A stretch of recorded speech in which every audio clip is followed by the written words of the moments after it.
Well, US President Trump has praised law enforcement for quickly arresting the bomb suspect. He called the terrorizing acts despicable.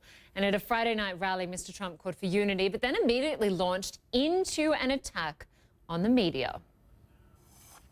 We must unify as a nation in peace, love, and in harmony.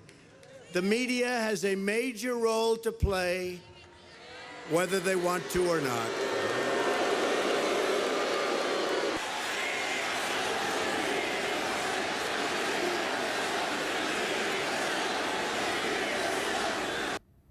Well, if you could just make out what the crowd was saying there, they were erupting into chants of CNN sucks, something the president didn't discourage. CNN political commentator and assistant editor of the Washington Post, David Swerdlick, joins us now. David, if this very serious threat of bombs sent in the mail hasn't changed President Trump's behavior, what will?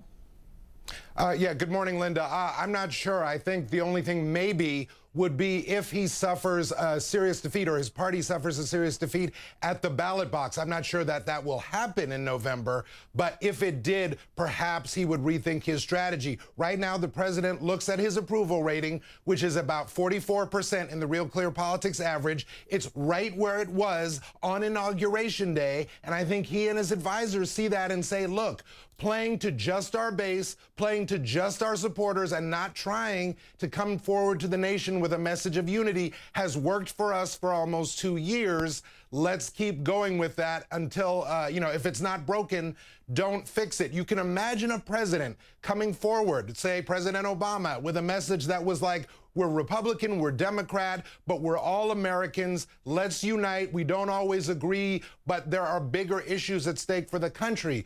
But if President Trump were to really lean into that kind of message, it would undercut everything he's been saying for the past 2 years, which is that only some Americans are real Americans and that the media is the enemy of his administration and of the people. And that's the message they really have decided, apparently, to stick with.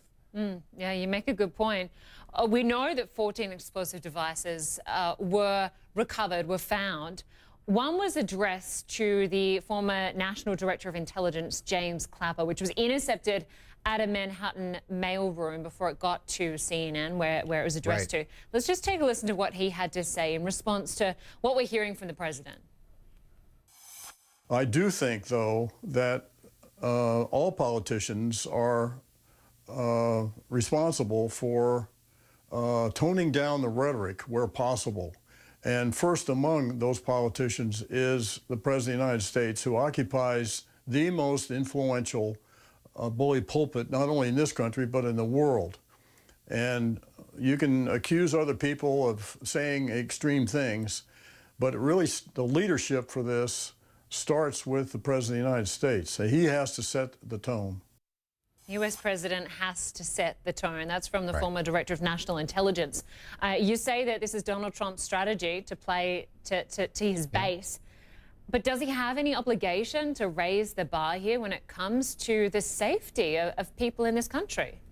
Sure, Linda. I mean, the President of the United States is supposed to be the leader of the nation, not just in terms of policy, but in terms of setting our tone and our standards for our political discourse. We don't have a prime minister and a king. We have a president who's both the head of government and head of state. The whole meaning of the word presidential is someone who acts like a statesman. And President Trump, in this case, as Director Clapper suggested, is not really doing that. He does a quick flick at the word unity in his press conference the other day, in his speech last night, and then immediately within the same paragraph or even sentence flips to criticizing the media and trying to pin the blame for our discourse on we in the media. And number one, that is not presidential leadership. Number two, you'll notice that he and his supporters and his press operation so rarely, Linda, will ever point to anything specific. They simply call us fake news, or they say that we're the